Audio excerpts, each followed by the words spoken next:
Dear student, today I am starting the chapter number first of business studies. It's a nature and significance of management. First, what is the meaning of management? So management is the art of the getting thing done with others with effectively and efficiently. Means management दूसरों से काम करवाने की कला है. जो व्यक्ति दूसरों से काम करवा सकता है वो एक अच्छा मैनेजर कहलाता है. लेकिन कैसे वर्क करना है? तो इफ़ेक्टिवली और एफिशिएंटली. अब what is the meaning of effectively and efficiently? तो efficient are those person whose complete the task given time period and minimum resources. Means जो गिवन टाइम पीरियड में काम कंप्लीट कर लेता है और मिनिमम रिसोर्सेज पर काम कर देता है वो कहलाएगा efficient person. But effective are those person whose complete the task in given time period. जो पर्सन गिवन टाइम पीरियड में काम को कंप्लीट कर लेता है वो कहलाता है इफेक्टिव. तो यही फ़र्क है, एक इफेक्टिव और एफिशिएंट पर्सन है. एफिशिएंट जो पर्सन होगा वो एफिशिएंट और इफेक्टिव दोनों होगा, लेकिन इफेक्टिव वो पर्सन होगा जो केवल काम को गिवन टाइम पीरियड में कंप्लीट कर लेता है. इसके लिए हम एग्जांपल ले लेते हैं कि सपोज़ कीजिए कि दो पर्सन हैं, एक ए पर्सन है और एक बी पर्सन है. दोनों को आपने कोई टास्क दिया तो ए पर्सन ने तो एक्स्ट्रा एफर्ट्स लगा के, एक्स्ट्रा सोर्सेस लगा के, एक्स्ट्रा अमाउंट लगा के आपका काम टाइम पे कंप्लीट कर लिया, तो वो पर्सन कहलाएगा इफेक्टिव. लेकिन जो बी था उसने जो गिवन रिसोर्सेज थे उसी में अपना टाइम पीरियड को कंप्लीट कर लिया, वो कहलाएगा एफिशिएंट. अब आते हैं what is the characteristic of management. तो the first characteristic of management is a goal oriented process. Goal oriented process means first है गोल ओरिएंटेड प्रोसेस मीन्स जिसके थ्रू हम अपने गोल्स को अचीव कर सकते हैं, अपने टारगेट्स को अचीव कर सकते हैं, वो कहलाता है. तो मैनेजमेंट हमारे जो गोल्स हैं, हमारे जो टारगेट्स हैं उनको अचीव करने में हमारी हेल्प करता है. सेकंड है परवेसिव. परवेसिव का मतलब जो हर एक प्लेस पर होना, चाहे वो छोटी से छोटी ऑर्गेनाइजेशन हो, चाहे बड़ी से बड़ी ऑर्गेनाइजेशन हो, चाहे इंडिया की ऑर्गेनाइजेशन हो, चाहे यूएसए की ऑर्गेनाइजेशन हो. मैनेजमेंट हर जगह एप्लीकेबल होता है. एक छोटे से इंस्टीट्यूट से लेके एक बड़े से बड़े कॉलेज तक भी मैनेजमेंट की नेसेसरी है.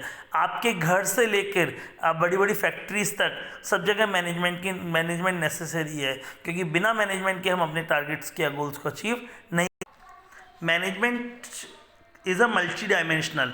मैनेजमेंट किसी एक डायमेंशन में वर्क नहीं करता, मैनेजमेंट मल्टी डायमेंशनल है. मल्टी डायमेंशनल कैसे? Management of work, management of people and management of operation.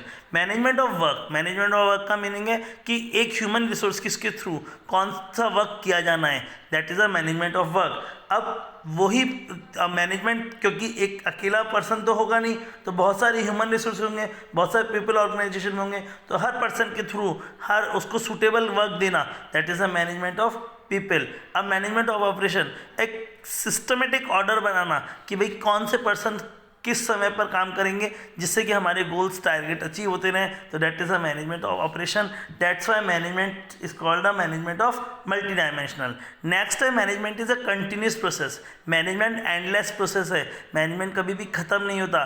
एक टारगेट अचीव होता है, दूसरे टारगेट के लिए हम आगे बढ़ जाते हैं. मैनेजमेंट के फंक्शंस कभी भी रुकते नहीं हैं. मैनेजमेंट के बहुत सारे फंक्शन हैं, आगे हम इसी चैप्टर में कंटिन्यू पढ़ेंगे. 5 फंक्शन जो मेन है वो प्लानिंग, ऑर्गेनाइजिंग, स्टाफिंग, डायरेक्टिंग और कंट्रोलिंग. ये मैनेजमेंट के 5 फंक्शंस हैं.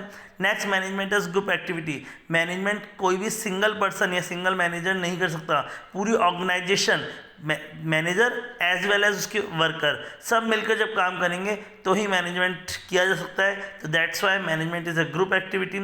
नेक्स्ट है management is a dynamic function. Management dynamic function. Dynamic का मतलब होता है जो अकॉर्डिंग टू कंडीशंस चेंज हो जाए, अकॉर्डिंग टू सिचुएशन चेंज हो जाए. मैंने कहा कि मैनेजमेंट हर जगह रिक्वायर्ड है, इंडिया में भी, यूएसए में भी, छोटी छोटी ऑर्गेनाइजेशन में भी, बड़ी से बड़ी ऑर्गेनाइजेशन में भी. लेकिन हर चीज़ के लिए सिम्टम्स अलग होंगे, हर जगह की कंडीशंस अलग अलग हो सकती हैं. जो चीज़ इंडिया में चलती है वो ज़रूरी नहीं है कि यूएसए में भी चले, तो इसके लिए अलग अलग तरह से मैनेजमेंट किया जाना है. तो management according to condition management change होता है. डायनामिक का मतलब ही होता है परिवर्तनशील, जो कि इजीली चेंज हो जाए, इजीली कन्वर्ट हो जाए अकॉर्डिंग टू कंडीशन। इसके बाद है management is a intangible force. Management को हम देख नहीं सकते। मैनेजमेंट हर इंस्टीट्यूशन में काम कर रहा है, छोटी से छोटी इंस्टीट्यूशन और बड़ी से बड़ी इंस्टीट्यूशन, लेकिन we can not see the management. हम मैनेजमेंट को हम देख नहीं सकते, सिर्फ मैनेजमेंट को फील किया जा सकता है। That's why we said the management is a intangible force. इसके बाद आती है बात ऑब्जेक्टिव ऑफ मैनेजमेंट। तो मैनेजमेंट के ऑब्जेक्टिव्स, एम्स, गोल, कुछ भी कह सकते हैं। ऑब्जेक्टिव क्या है, एम क्या है, गोल क्या है, तीनों एक ही बात है। तो कैसे हम मैनेजमेंट को कौन कौन से मैनेजमेंट के ऑब्जेक्टिव्स हैं? तो मैनेजमेंट के ऑब्जेक्टिव्स में 3 मेन ऑब्जेक्टिव्स हैं। पहला है ऑर्गेनाइजेशनल ऑब्जेक्टिव्स। ऑर्गेनाइजेशनल ऑब्जेक्टिव का मीनिंग होता है कि ऑर्गेनाइजेशन से रिलेटेड ऑब्जेक्टिव्स, ऑर्गेनाइजेशन के लिए ऑब्जेक्टिव। तो ऑर्गेनाइजेशन ऑब्जेक्टिव को भी हमने 3 पार्ट में डिवाइड किया है। कौन से हैं वो 3 पार्ट? सबसे पहला पार्ट है सर्वाइवल, सेकंड है प्रॉफिट और थर्ड है ग्रोथ। क्योंकि जिस तरह से अगर कोई फर्म मार्केट में आती है तो उसका मार्केट में सर्वाइव करना, मार्केट में रुकना सबसे पहले नहीं नेसेसरी है। तो जब वो कोई भी नया प्रोडक्ट मार्केट में आता है या नई फर्म मार्केट में आती है तो उसको मार्केट में स्टेबल होना ज़रूरी है। सेकंड है प्रॉफिट। अब केवल बहुत समय तक सर्वाइव करके भी नहीं रह जा सकता, नो प्रॉफिट नो लॉस की कंडीशन में नहीं रह सकता, तो उसके लिए प्रॉफिट अर्न करना भी ज़रूरी है। प्रॉफिट अर्न करने के बाद आती है ग्रोथ की बात। अब कोई ऑर्गेनाइजेशन सिर्फ सर्वाइव कर ले और प्रॉफिट अर्न करती रहे लेकिन वो आगे ना बढ़े तो वो भी उसके लिए अच्छा नहीं है। तो मैनेजमेंट के थ्रू हम ग्रोथ को अचीव भी कर सकते हैं। इसके बाद आते हैं सोशल ऑब्जेक्टिव। सोशल ऑब्जेक्टिव्स एक सोसाइटी से रिलेटेड होते हैं। इसके कुछ एग्जांपल्स मैं आपको बता सकता हूँ कि प्रोटेक्शन ऑफ द एनवायरनमेंट, ये भी एक सोशल ऑब्जेक्टिव है। Generation of the employment, providing the basic amenities like schools, creches, employees, supply the good product and fair prices, conducting the business in lawful manner, avoidance of the anti-social unfair trade practices। कुल मिला के जो भी society से related है, इसको आपको रटने की ज़रूरत नहीं है, जो भी सोसाइटी से रिलेटेड रिसोर्सेज हैं अगर आप वो लिख देंगे तो सब वो सोशल ऑब्जेक्टिव में आ जाएंगे। इसके अंदर है पर्सनल ऑब्जेक्टिव या इंडिविजुअल ऑब्जेक्टिव। पर्सनल ऑब्जेक्टिव मतलब एक पर्सन, मतलब पर्सन से रिलेटेड जो हों वो कहलाएंगे पर्सनल ऑब्जेक्टिव। एक ह्यूमन बीइंग से रिलेटेड जो ऑब्जेक्टिव कहलाते हैं वो कहलाते हैं पर्सनल ऑब्जेक्टिव। इसके लिए एग्जाम्पल्स हम ले सकते हैं। फाइनेंशियल नीड जैसे like salary and perks etcetera provide कराना, सोशल नीड फुलफिल करना, एक रिकग्नाइजेशन सेल्फ रिस्पेक्ट प्रोवाइड कराना, हायर लेवल की नीड्स फुलफिल कराना, गुड और हेल्दी वर्किंग कंडीशंस देना। तो इस तरह से ये इसके ऑब्जेक्टिव हैं। नेक्स्ट में हम देखेंगे nature of importance of management. तो मैनेजमेंट की क्या क्या इंपॉर्टेंस है? तो मैनेजमेंट की सबसे पहली इंपॉर्टेंस है management help to achieving the group goals, कि किस तरह से हम मैनेजमेंट में ग्रुप गोल्स को अचीव कर सकते हैं। क्योंकि मैनेजमेंट देखिएगा कैरेक्टरिस्टिक और इंपॉर्टेंस दोनों काफ़ी सिमिलर हैं।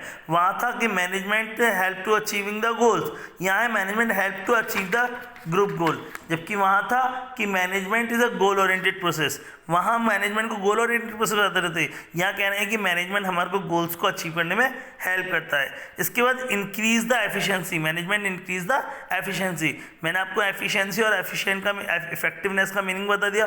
तो मैनेजमेंट एक मैनेजर की एफिशिएंसी को इंक्रीज करने में हेल्प करता है। इसके बाद management create a dynamic organisation.